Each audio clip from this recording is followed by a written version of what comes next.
옆 사람 보고 이렇게 인사하겠습니다. 당신 얼굴에 봄이 왔습니다. 자, 오늘 말씀의 제목은 하나님의 손에 나를 맡기라입니다. 하나님의 손에 나를 맡기라. 살다 보면 실수할 수도 있고 또 죄를 지을 수도 있습니다. 그러할 때 막 여러 가지 고통이, 고난이 막 겹쳐서 다가옵니다. 일단 내가 잘못했구나, 내가 실수했구나, 내가 큰 죄를 지었구나 라는 그런 자책과 두려움이 있습니다. 어떤 사람은요, 이 자책과 두려움에 평생에 갇혀 사는 사람이 있습니다. 또 그 실수로 말미암아, 그 죄로 말미암아 직접적으로 겪게 되는 심판이 있습니다. 그리고 주변 사람들의 비난의 눈길이 있습니다. 지금 오늘 다윗이 바로 그 자리에 서 있습니다. 인구조사했죠. 인구조사라는 죄를 지었고 그 결과 하나님의 심판이 선포되었습니다. 그 심판 세 가지 가운데 하나를 선택해야 됩니다.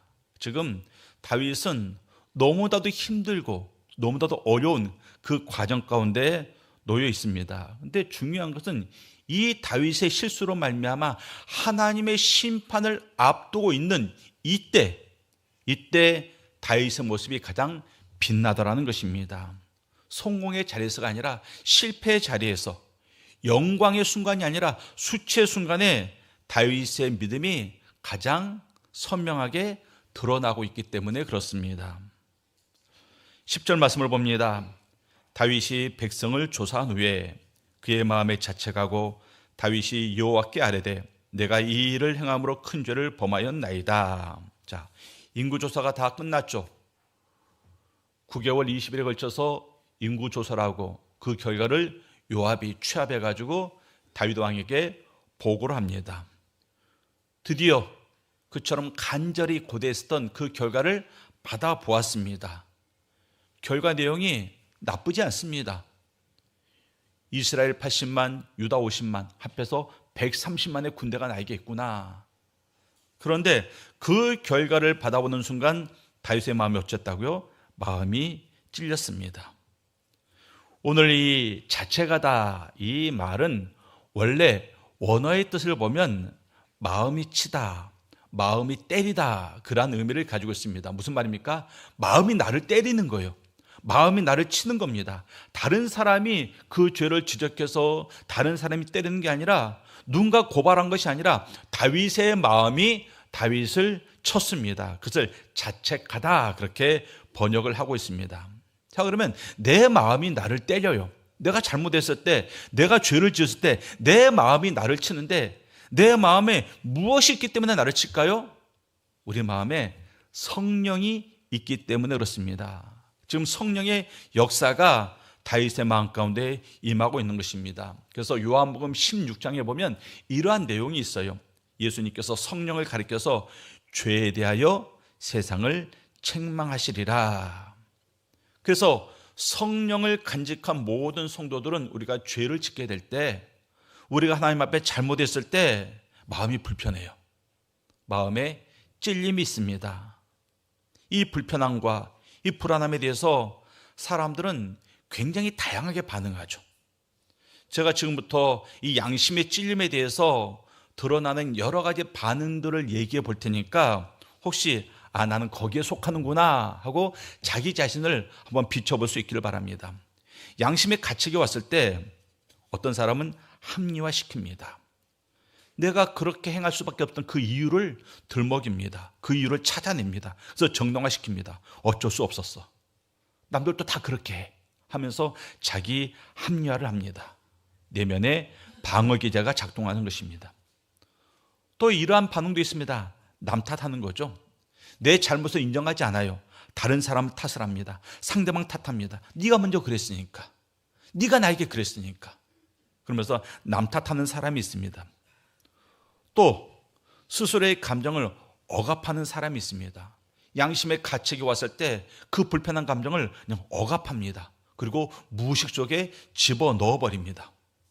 겉으로는 태연해 보이지만 내면의 계속해서 긴장이 쌓이고 있죠. 또 어떤 사람은 부정합니다. 아예 잘못 자체를 없었던, 내가 그런 일이 있지 않았던 듯 그렇게 취급하면서 그 일을 내 마음으로부터 부정해 버립니다. 근데 부정한다고 없어지는 게 아니죠. 또 어떤 사람은 회피합니다. 내가 누군가에게 잘못을 했어요. 내가 저 사람에게 잘못을 했습니다. 그럼 그 사람 얼굴을 볼 때마다 마음 가운데 찔림이 있잖아요. 그럼 회피합니다. 일부러 그 사람을 피해버립니다. 내가 잘못했었던 그 상황과 그 장소를 의도적으로 피합니다. 그래서 연락을 끊거나 화제를 돌리는 등 아무튼 여러 가지의 회피의 방법을 사용합니다. 또 어떤 사람은 보상 행동을 합니다. 내가 잘못한 걸 알아요. 내가 잘못했기 때문에 이제 보상하려고 과도하게 친절을 베풀거나 선행을 베풀거나 어떤 물질적으로 보상을 하려고 합니다. 또 어떤 사람은 스스로를 처벌합니다. 내가 잘못했구나, 내가 죽을 죄를 졌구나 하면서 극단적으로 자기 자신을 자해하거나 그런 모습으로 드러나기를 하더라는 것입니다. 우리 성도님들, 여러분들이 어떤 죄를 짓고 나서 양심의 가책을 느꼈을 때 우리 모두가 다 여기에 부분적으로 동의하는 내용들이 있을 겁니다. 아, 저거 내 모습이다. 그런데 가장 중요한 반응 하나가 빠졌죠. 양심의 가책을 느꼈을 때, 양심의 찔림이 있었을 때 가장 중요한 반응 하나가 남았는데 그것이 뭘까요? 회개하는 겁니다. 회개. 앞에서는 회개가 없잖아요. 그러니까 이 양심의 가책을 해소하는 가장 건강한 방법, 가장 성경적인 방법은 바로 인정하고 반성하고 회개하는 것입니다. 그러니까 여러분들이 양심의 가책을 받았을 때, 양심의 찔림이 있을 때 그 찔림을 외면하지 마십시오. 인정하십시오. 다윗이 지금 자책했습니다. 인정하고 있습니다. 그럴 때 회개의 문이 열리고 회복의 문이 열리고 축복의 문이 열리더라는 것입니다.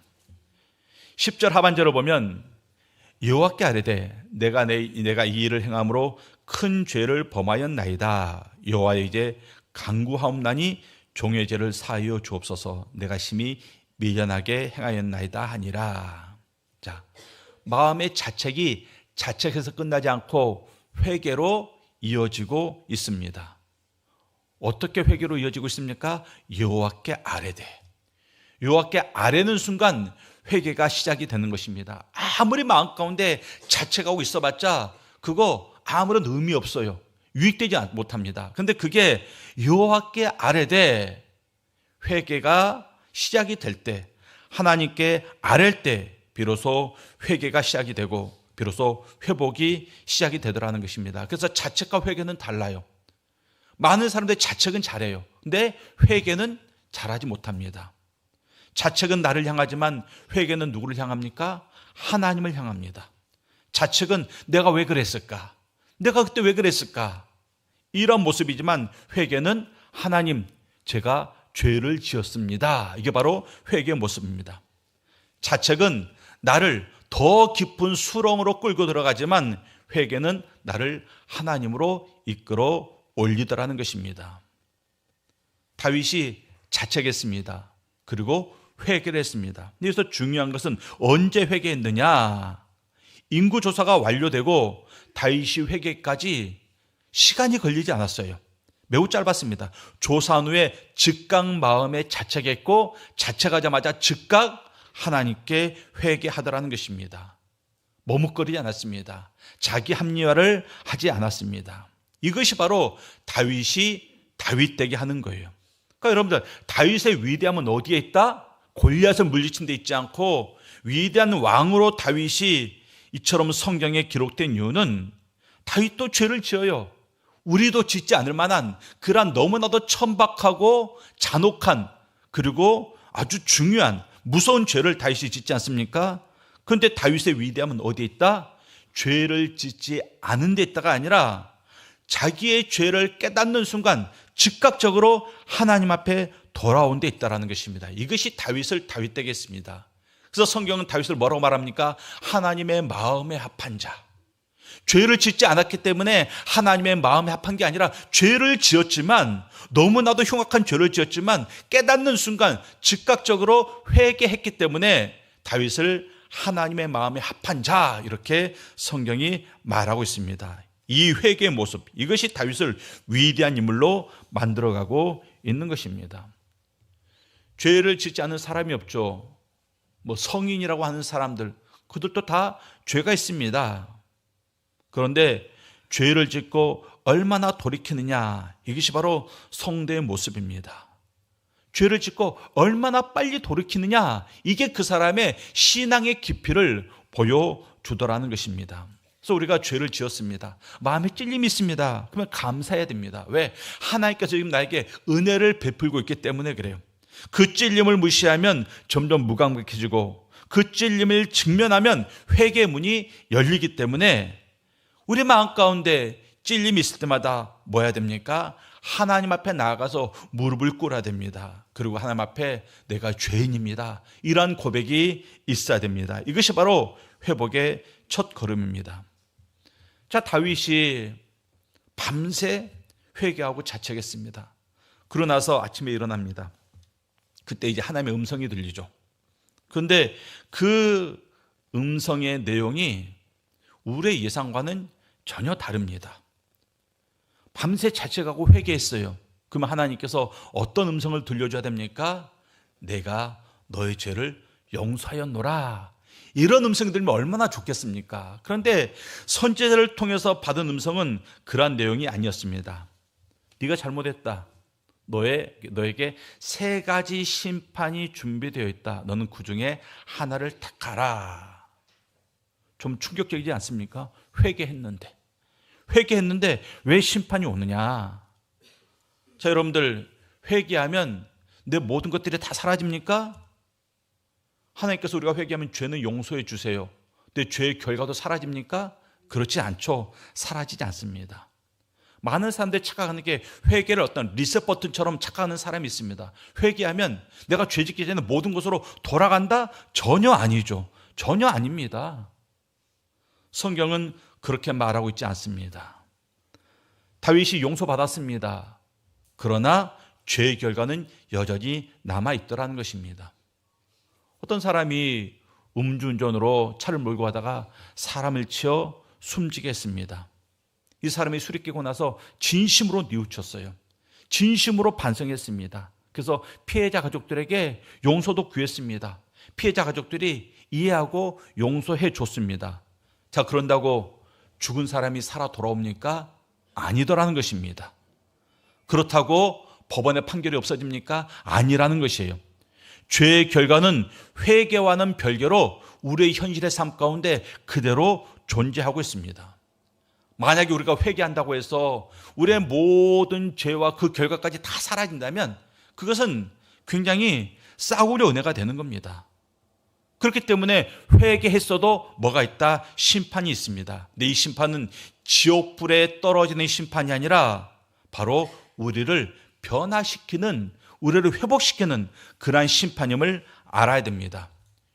회개해도 회개하지 않아도 심판이 옵니다. 죄를 지으면 그렇게 심판을 당하게 되었습니다. 그런데 회개하지 않고 오는 심판은 뭐라고요? 진노의 심판입니다. 그렇지만 회개한 자에게 오는 심판은 단순히 징계일 뿐입니다. 징계와 진노는 다른 거죠. 그래서 히브리서 12장 6절에 이렇게 말씀하고 있습니다. 히브리서 12장 6절을 우리 성도님들이 한번 한 목소리로 힘차게 읽도록 하겠습니다. 시작. 그 사랑하시는 자를 징계하시고 그가 받아들이시는 아들마다 채찍질하심이라 하였으니. 자, 말씀을 보십시오. 주께서 사랑하시는 자를 징계하신대요. 지금 하나님께서 다윗에게 징계하고 있습니다. 이 징계는 사망의 징계가 아니라 무슨 징계입니까? 사랑하는 자에게 베푸는 그러한 징계. 다시 말해서 하나님의 사랑의 다른 표현임을 지금 우리에게 보여주고 있습니다. 하나님께서는 다윗을 사랑하셨습니다. 그래서 다윗을 회복시키기 위해서 이 심판의 과정을 밟게 하고 있는 것입니다. 그러니까 여러분들 죄를 지었을 때 회개하십시오. 당연히 해야죠. 그러고 나서도 심판이 주어질 때 그 심판을 두려워해서는 안 돼요. 내가 회개했는데, 내가 정말 믿음으로 회개했는데 왜 나에게 심판이 오느냐? 여러분들, 심판이 오는 것을 기쁨으로 여길 수 있기를 바랍니다. 왜? 심판이 있다는 것 자체가 하나님이 나를 기억하고 있고 하나님이 나를 사랑하고 있구나라는 증거가 되기 때문에 그래요. 뭘 무서워해야 됩니까? 내가 죄를 지었는데 아무런 심판이 없을 때, 그때 정말 무서워해야 되는 겁니다. 왜냐하면 심판이 없다라는 것은 하나님이 나를 포기했다라는 그러한 증거가 되기 때문에 그래요. 우리 사랑하는 성도님들, 죄를 지으면 회개하시고 그리고 사랑하는 자녀들을 회복시키기 위해서 주어지는 심판을 기쁨으로 감당하시기 바랍니다. 그 모든 과정을 거치면 여러분들 죄 짓기 이전보다 훨씬 더 거룩한 모습으로, 존귀한 모습으로, 아름다운 모습으로 드러나게 될 것입니다. 13절 말씀을 보겠습니다. 13절 말씀. 다시 다윗에게 이르러 아뢰어 이르되 왕의 땅에 7년 기근이 있을 것이니까, 혹은 왕이 왕의 원수에게 쫓겨 석 달 동안 그들 앞에서 도망하실 것이니까, 혹은 왕의 땅에 사흘 동안 전염병이 있을 것이니까 왕은 생각하여 보고 나를 보내신 이에게 무엇을 대답하게 하소서 하는지라. 하나님께서 세 가지 심판을 지금 말씀하고 있죠. 7년 기근, 3개월 동안 원수들에게 쫓겨다님. 학자들은 보통 이것을 전쟁으로 보고 있습니다. 그리고 3일 동안의 전염병. 자, 그런데 7년의 기근 너무나도 길지 않습니까? 7년의 기근 너무나도 오랫동안 이어집니다. 끝이 언제인지 알 수 없는 그러한 불안감이 있습니다. 3개월 동안 전쟁을 통해서 적에게 쫓겨다니는 것, 사람의 손에 넘겨지는 거죠. 사람의 손에 넘겨지는 것입니다. 원수, 사람 아니겠습니까? 3일 동안의 전염병, 기간은 짧아요. 근데 이것은 하나님께서 직접 시행하는 심판입니다. 그래서 다윗이 이 세 가지 선택 앞에서 결정을 하는데 14절 말씀에 다윗이 가세에게 이르되 내가 고통 중에 있도다 청하건대 여호와께서는 긍휼이 크시니 우리가 여호와의 손에 빠지고 내가 사람의 손에 빠지지 아니하기를 원하노라 하는지라. 굉장히 귀한 것을 선택하고 있습니다. 굉장히 귀한 고백을 하고 있다는 것입니다. 우리는 이 14절의 다윗의 고백을 통해서 굉장히 놀라운 내용들을 우리가 찾아볼 수가 있는데, 먼저 보십시오. 내가 고통 중에 있도다. 내가 고통 중에 있도다. 자기의 고통을 부정하지 않습니다. 괜찮습니다. 당해야죠. 내가 지은 죄가 있는데 이러지 않았다라는 것입니다. 고통 가운데 있을 때 다 내 죄 때문에 그렇습니다. 금도 불구하고 감사합니다. 포장하지 않았습니다. 솔직히 말하고 있습니다. 내가 고통 중에 있도다. 굉장히 정직한 거죠. 우리 성도들 가운데 보면 이런 분이 있어요. 분명히 그 사람이 고통을 당하고 있거든요.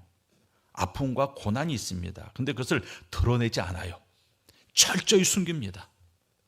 그걸 사람 앞에서 드러내고 인정하면 함께 기도할 텐데 그걸 철저히 숨겨요. 자기의 감정을 숨긴다, 자기의 고통을 숨긴다, 이것은 나름대로의 생존 전략입니다. 울면 지는 거야. 그런 거 있죠? 화내면 지는 거야. 숨기는 것이 더 안전하다고 그렇게 판단하고 있습니다. 또 이런 사람이 있습니다. 감정을 드러내는 것은 약점이다. 내 약점이 다른 사람에게 노출되면 분명히 다른 사람이 그 약점을 쥐고 흔들 거야. 내 감정이 드러나면 나는 무시당할 거야. 비웃음 당할 거야. 그러면서 거절에 대한 상처와 두려움이 있습니다. 또 이런 사람이 있어요. 좀 완벽주의적인 사람들. 그래서 나는 항상 감정에 휩싸이는 그런 가벼운 사람 아니야. 나는 이성적인 사람이야. 난 침착한 사람이야. 그렇게 보이고 싶어 합니다. 그래서 감정에 휘둘리는 자기 자신의 내면의 모습을 용납하지 않습니다. 엄격한 기준을 가지고 자기의 감정을 통제합니다. 보통 리더들 가운데 이런 모습이 많이 있어요. 또 장남이나 장녀들 가운데 이런 모습들이 많이 있습니다. 그런데 어떤 모습이 되었든 건강하지 않은 거예요. 건강하지 않습니다. 자기의 감정을 잘 숨기면 어떻게 됩니까? 숨겨져요. 숨겨집니다. 그런데 끝까지 숨겨질까요? 언젠간 터집니다. 그때는 누구도 감당할 수 없을 정도로 크게 터지더라는 것입니다. 우리가 감정을 가지고 있다, 이것은 우리의 인간됨의 증거예요. 감정이 없으면 그 기계죠. 로봇이죠. 그러니까 우리는 우리에게 주어진 그 감정을 지혜롭게 적절하게 드러낼 수 있어야 됩니다. 성경의 인물들 보세요. 욥을 보십시오. 동방의 의인이었습니다. 욥의 감정을 통제했습니까? 아닙니다. 내가 태어난 날이 멸망받았더라면 하면서 자기의 감정을 그대로 드러내고 있습니다. 시편 기자도 마찬가지입니다. 내 하나님이여 어찌 나를 버리셨나이까. 그리고 예수님도 자기의 감정을 그대로 드러내지 않습니까? 막 독사의 자기다 막 욕하고 성전에서 장사자들 노끈을 만들어가지고 채찍질하면서 상을 뒤엎고 다 자기의 감정을 드러내는 것입니다. 그러니까 여러분들 하나님 앞에서 감정을 숨기지 마십시오. 다윗 보세요. 내가 고통 중에 있나이다. 하나님 앞에서 내가 고통 중에 있나이다. 이것을 말할 수 있는 그 정직함, 그게 중요합니다. 이것이 바로 참된 회개의 시작입니다. 하나님께서는 우리가 구하기 전에도 이미 알고 계세요. 우리가 어떤 고통을 당하고 있는지, 너의 마음속에 얼마나 큰 고난이 있는지, 아픔이 있는지, 슬픔이 있는지, 두려움이 있는지 다 알고 계십니다. 근데 무엇을 기다리고 있습니까? 그 입을 벌려서 네가 직접 나에게 구하기를 주님은 기다리고 있는 겁니다. 그리고 우리가 구할 때 그때서부터 하나님께서 우리를 위해서 일하시더라는 것입니다. 그러니까 여러분들 하나님 앞에 여러분들 고통을 숨기지 마십시오. 또 할 수 있으면 성도들 안에서도 숨기지 마십시오. 내가 이렇게 아픕니다. 나를 위해서 기도해 주시길 바랍니다. 교회 동역자가 뭐가 좋은 건지 아세요? 함께 기도해 주는 게 그게 참 큰 거예요. 내가 어려움이 있을 때, 신앙의 저 나락으로 떨어졌을 때 혼자서 벗어나려고 아둥바둥합니다. 힘들어요. 쉽게 벗어나지 않습니다. 그거 벗어나는데, 슬럼프 한번 벗어나는데 한 달, 두 달이 걸려요. 어떤 사람은 6개월이 걸려요. 어떤 사람은 1년이 걸립니다. 그런데 내 모든 어려움을, 고난을 사람들 앞에 다 고백하고 내가 이러한 환경 가운데 있습니다. 나를 위해서 기도해 주십시오 하면요, 그 슬럼프 하루 만에도 벗어나고요, 일주일 만에도 벗어납니다. 나를 위해서 기도해 줄 수 있는 동역자가 있다, 기도의 동지가 있다. 이게 얼마나 중요한 건데요. 그러니까 여러분들 주변에 있는 사람들을 바라볼 때 내가 어려울 때 저 사람은 나를 위해서 기도할 사명이 있는 사람이구나, 그렇게 여기면 돼요. 그래서 그 사람에게 내 고난을, 내 고통을 함께 나누고, 그리고 함께 기도함으로 말미암아 우리가 그 고통으로부터 벗어날 수 있어야 됩니다. 다윗의 고백 가운데 또 중요한 고백이 있죠. 여호와의 손에 빠지자, 여호와의 손에 빠지자. 다윗은 사람의 손보다는 하나님의 손을 선택했습니다. 그렇게 선택한 이유가 있습니다. 그의 긍휼이 크심이니라. 심판을 피하지 않고 심판을 하나님께 맡깁니다. 왜요? 하나님의 긍휼이 너무나도 크기 때문에. 이게 바로 다윗의 신앙의 깊이입니다. 이 한 절이 바로 오늘 본문 전체의 정점입니다. 다윗의 그 모든 신앙, 그 인생관이 이 농축된 형태로 24절에 그대로 드러나고 있습니다. 다윗이 시인이잖아요. 시인이어서 그런지 말 한마디, 문장 하나에도 그 사람의 그 인생관, 가치관, 믿음이 그대로 녹아들어 있습니다. 우리가 이렇게 말할 수 있어야 돼요. 예를 들어서 시간이 지나면 배가 고프죠. 아, 배고파, 밥 먹어야지. 이게 아니라 내가 배가 고프구나, 하나님께 주신 일용할 양식을 먹고 내가 힘을 내자. 피곤해요. 아, 졸립다, 자자가 아니라 내가 잠을 통해서 회복의 은혜를 누리자. 그러니까 여러분들 똑같은 말이어도요, 믿음이 담긴 말이 있습니다. 믿음이 없는 말이 있고 믿음이 담긴 말이 있다는 것입니다. 그런 것도 우리가 훈련해야 됩니다. 연습해야 됩니다. 그러니까 성도는 말도 거룩해야 됩니다. 여러분들 할 수 있으면 멋있게 말하고, 그리고 믿음으로 말하십시오. 어떤 사람을 보면요, 대화하는 가운데 이 사람은 막 교양이 철철 넘칩니다. 또 어떤 사람은요, 막 지성이 뚝뚝 떨어집니다. 그런데 성도의 말은 어때야 됩니까? 성도의 말은요, 믿음이 묻어나야 돼요. 그런 말을 우리가 할 수 있어야 됩니다. 다윗이 지금 그런 말 하고 있습니다. 여호와의 손에 빠지자. 자, 빠지자. 빠지자가 무슨 뜻일까요? 빠지자. 여기서 빠지자는 여호와의 손에 맡기자, 여호와 손에 의지하자, 그런 의미가 아닙니다. 빠지자 이 말은 떨어지자, 쓰러지자, 그런 말이에요. 그러니까 다시 번역하면 내가 여호와의 손에 쓰러지자, 내가 여호와의 손에 떨어지자, 그런 의미가 되더라는 것입니다. 내가 스스로 벗어나고 회복하고자 하는 그런 자기 방어와 자기 보호의 노력을 다 내려놓고 그냥 하나님의 손 안에 그냥 푹 떨어져 버리자. 이것을 이렇게 표현하고 있는 겁니다. 여호와의 손에 빠지자. 신앙의 역설이죠. 강해지려고 할 때 우리는 약해집니다. 그런데 약함을 인정할 때 강해집니다. 무엇인가를 잡으려고 하면 자꾸 놓쳐요. 그러나 우리의 손을 비울 때 비로소 하나님께서 그 손에 가득히 채워주십니다. 오늘 말씀도 마찬가지예요. 떨어질 때 도리 하나님께서 우리를 붙잡아 주시더라는 것입니다. 야곱이 야복강가에서 천사와 씨름하면서 환도뼈가 부러졌습니다. 그런데 부러짐이 바로 야곱에겐 복이 되었습니다. 우리 사는 성도님들, 우리가 하나님께 마땅히 맡겨야 되는데 내 인생을 하나님의 손에 우리가 빠져야 되는데 내 인생을 하나님의 손에 집어 던져야 되는데 그렇게 하지 못하는 이유가 있어요. 왜 못할까요? 두렵기 때문에. 온전히 던졌다가 내 뜻대로 되지 않으면 어떻게 될까?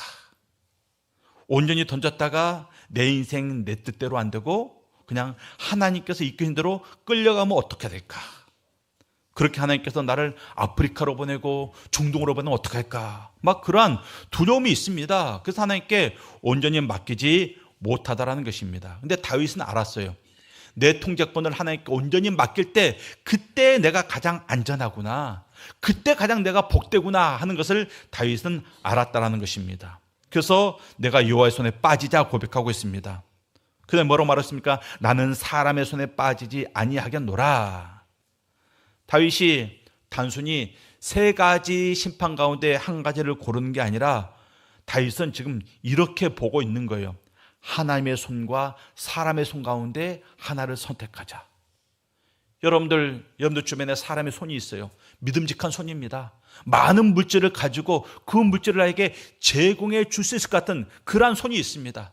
내 평생에 내 삶을 안락하게 만들어갈 것 같은 그러한 사람의 손이 있습니다.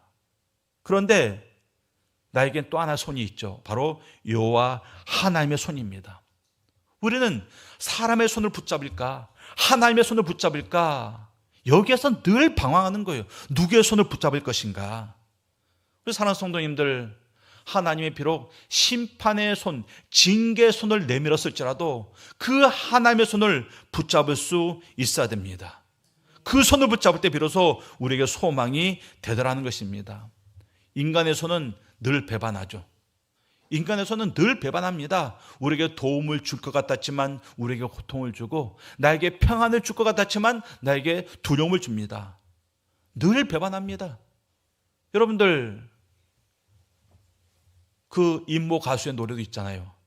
사랑은 늘 뭐한다? 다 아시잖아요. 사랑은 늘 뭐한다? 사랑은 늘 도망가. 그래요. 인간의 사랑은 그렇습니다. 늘 도망가요. 한때는 그 사랑이 나를 향해 있었던 것 같고 나를 위해서 자기의 목숨까지도 바칠 것 같다는데 늘 떠나가더라는 것입니다. 늘 도망가더라는 것입니다. 사람이 원래 그래요.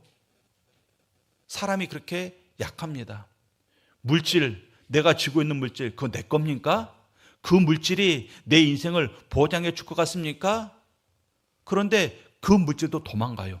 어떻게 도망가는지 모르는데 어느 날 봤더니 물질이 하나도 없습니다. 다 도망가 버리는 겁니다. 그런데 끝까지 내 옆에 있고 나를 보호하고 나를 지키시는 건 바로 하나님의 손길임을 우리가 알아야 됩니다.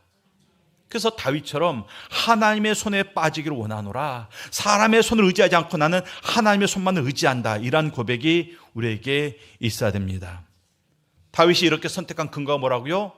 나를 향한 긍휼이 크심이니이다. 나를 향한 긍휼이 크심이니이다. 인생의 위기 앞에서 다윗은 자기가 사용할 수 있는 카드를 세우지 않았습니다. 왕입니다. 왕이에요. 다윗이 사용할 수 있는 카드가 얼마나 많았겠습니까? 그런데 다윗은 그런 카드를 세지 않았습니다. 그리고 대신 나를 향한 하나님의 긍휼하심에 기꺼이 자기 인생을 던지고 있더라는 것입니다. 그래서 다윗의 인생은 위대한 인생이 되었고 그 징계가 축복으로, 상처가 영광으로 변화될 수가 있었던 것입니다. 우리 사랑하는 성도님들, 여러분의 인생을 하나님께 맡기시기 바랍니다. 그것이 가장 고귀한, 가장 강력한 믿음의 표현입니다. 특별히 고난의 때, 위기의 때 여러분의 인생을 하나님께 맡길 수 있기를 바랍니다. 지금 자책의 자리에 있는 성도가 있을 것입니다. 하나님께 돌아오십시오. 자책을 통해서 회개에 이룰 수 있기를 바랍니다. 지금 심판의 결과, 고통을 당하고 있는 성도가 분명히 있을 겁니다. 하나님의 손에 떨어질 수 있기를 바랍니다. 그 크신 긍휼이 우리의 인생을 붙잡아 갈 것입니다. 다 같이 한번 따라하도록 하겠습니다. 자, 우리가 여호와의 손에 빠지자. 그의 긍휼이 크심이니라.